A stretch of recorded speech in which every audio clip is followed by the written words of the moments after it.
C'était vendredi soir, il y a tout juste 3 jours, vers 19h30, lorsque je me suis arrêté au Tobias Bar and Grill.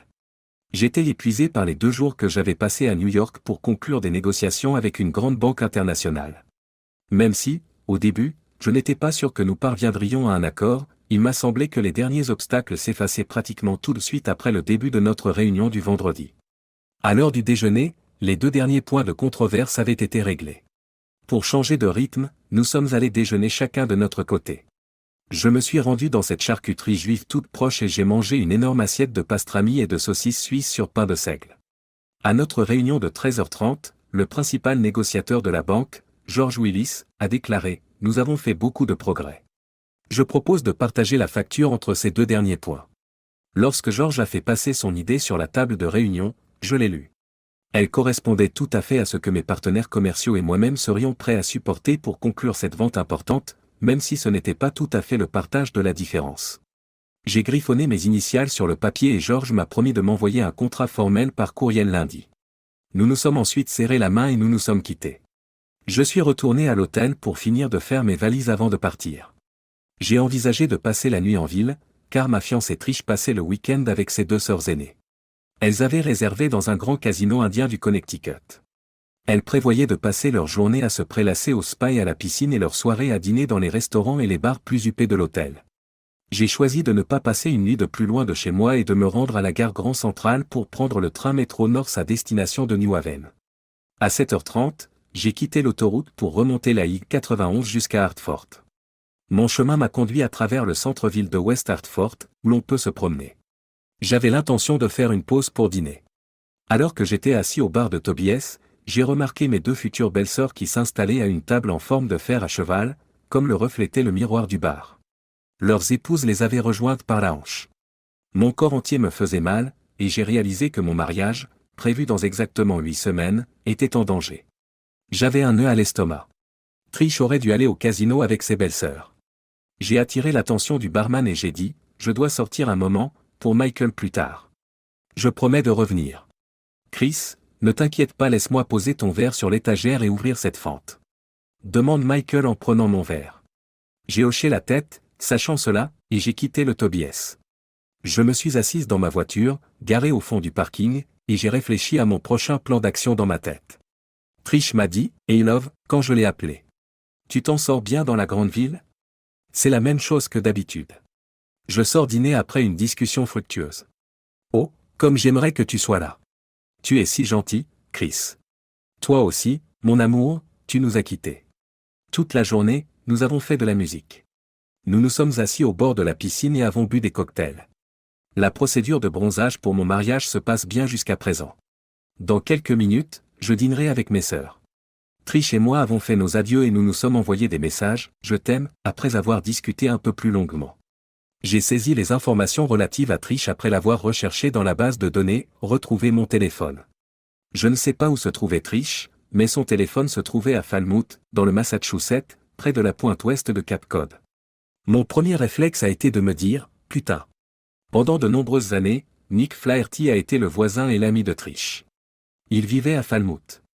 Nous avions reçu plusieurs invitations. Mes coordonnées comprenaient le numéro de téléphone portable de Sue Flaherty. Bonjour Sue. Lorsque j'ai appelé Sue, j'ai dit bonjour lorsqu'elle a répondu. Chris Harrington est arrivé. Bonjour, Chris. Bienvenue à Chris Harrington. Quelle agréable surprise. Comment se passent les préparatifs du mariage ? Nick et moi sommes ravis de la façon dont les choses se mettent en place. J'ai dit, pour être honnête, je ne suis pas sûr de la façon dont les plans se mettent en place. Sue a ri et a dit, c'est une réponse typiquement masculine. J'ai dit bonjour à Sue. Quelles sont les chances que Nick voyage ce week-end ? Quelle drôle de question. Nick est rarement amené à voyager le week-end, mais cette fois-ci, il ne sera pas au bureau. Pouvez-vous m'expliquer à quoi je fais l'allusion ? Suppose une question qui trahit une certaine crainte. Avant de répondre, laissez-moi vous demander si vous avez une application pour retrouver votre téléphone.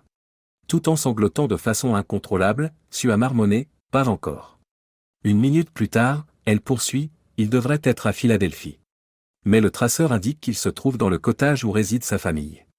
J'ai gémi de remords et je me suis excusé auprès de Sue. Nick et Trish ont une relation. Sue a pleuré en privé pendant quelques minutes. C'est déjà arrivé auparavant, dit-elle. Je vais appeler cet abruti et lui dire de ne pas rentrer à la maison. Je peux te demander une faveur, Sue? J'ai continué, Trish ne rentrera pas à la maison avant dimanche après-midi, tandis qu'elle restait silencieuse. C'est la même chose pour Nick. Et si nous attendions demain soir pour avoir notre confrontation? Ai-je recommandé? Ensuite, je changerai les serrures de mon appartement et je retirerai la moitié des fonds du mariage d'un compte commun. J'aurai assez de sacs dans l'allée pour ranger tout ce qu'elle possède, même ses vêtements. Chris, nous sommes tous les deux d'accord. Je ferai de mon mieux. Si tu veux parler, appelle-moi ou envoie-moi un message. Je suis désolé d'avoir dû t'appeler. Une autre fois, Sue a pleuré en sanglotant, ce n'est pas ta faute, Chris. Mon ami et voisin Billy Jones a été la dernière personne à qui j'ai téléphoné. Quoi de neuf, Topher, lui ai-je demandé. Billy, j'ai besoin de ton aide. Quel est le meilleur moment pour te joindre le matin? Sally m'oblige à me lever à 7 heures, même si j'ai l'intention de dormir jusqu'à midi. En quoi puis-je vous aider? Pourriez-vous changer les serrures de ma porte d'entrée et de la porte qui mène au garage? Vous est-il possible de modifier le code de l'ouvre-porte du garage? Je vous en serais très reconnaissant. Après un petit silence, Billy a dit « Mother Fucker » pour rompre le silence. Il n'y aura pas de mariage. À moins que j'ai raté quelque chose d'important, Trish et moi sommes morts et enterrés. Oui, je comprends, Topher. Comme je vais chez Lowe's à la première heure, j'aurai tout changé en fin de matinée. Ça marche bien? Sans aucun doute, Billy. J'apprécie. Ayant l'impression d'avoir vieilli de 20 ans, je suis rentré en clopinant dans le Tobias et je me suis dirigé vers le bar. Pendant que je regardais mes belles-sœurs et leurs maris dans le reflet du miroir, Michael remit mon bourbon en place. Le serveur débarrassait leurs assiettes de hors-d'œuvre.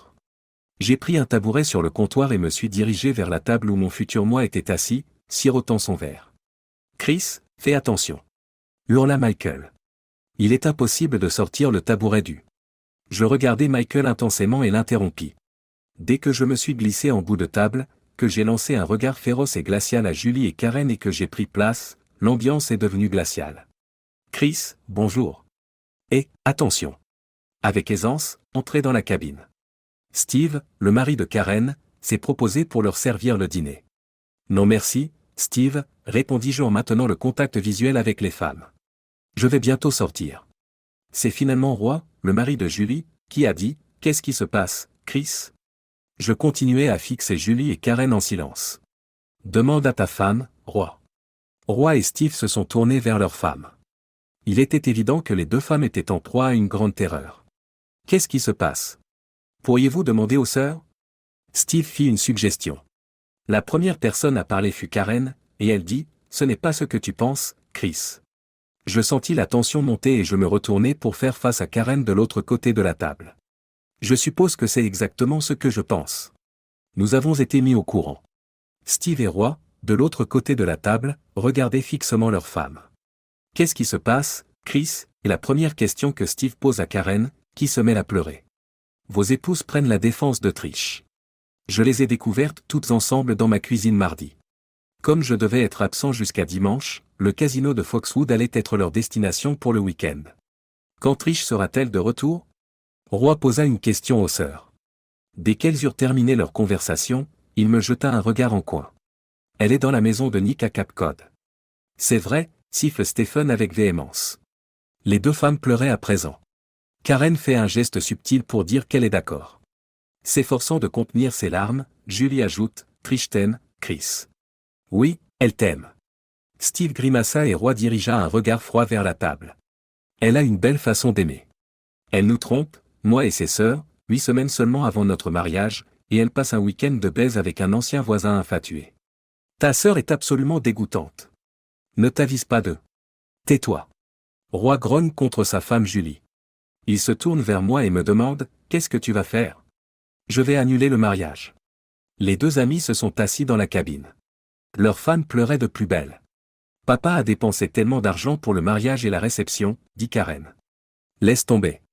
Je n'épouserai jamais une menteuse et une fraudeuse comme Trish. Après avoir gardé le silence pendant un moment, j'ai dit au groupe, j'ai informé Sue Flaherty que Nick a une liaison avec Trish. Nous aimerions tous les deux avoir 24 heures avant de les écraser. J'ai besoin de votre aide. Quand j'ai interrogé Roy et Steve, il y avait 4 paires d'yeux qui me regardaient, ai-je fait remarquer. Vous devez me le confirmer. Vous veillerez à ce qu'ils ne contactent pas Trish avant demain à 18h15. Dis-je en me tournant vers leurs épouses. Les deux femmes ont commencé à objecter, et Steve a fini par dire « Nous pouvons bien le faire, mon pote ». Enfin, il s'est tourné vers sa femme et lui a dit « Tu me dégoûtes. Je me demande si tes sœurs t'ont déjà défendu quand tu me trompais. » Steve a poursuivi, au grand désarroi de Karen, « J'envisagerais de demander le divorce si toi ou Julie entrez en contact avec Trish, de quelque manière que ce soit. » Les joues de Roy rougirent, montrant sa rage. Il a menacé de demander le divorce malgré leurs problèmes au début de notre 3e année ensemble, ce qui a fait pleurer Julie de façon pitoyable. Sachez que je déposerai définitivement une demande de divorce si vous contactez Trish. Je vous remercie. Je serrai la main des deux messieurs en quittant le souper. J'ai eu un samedi bien rempli.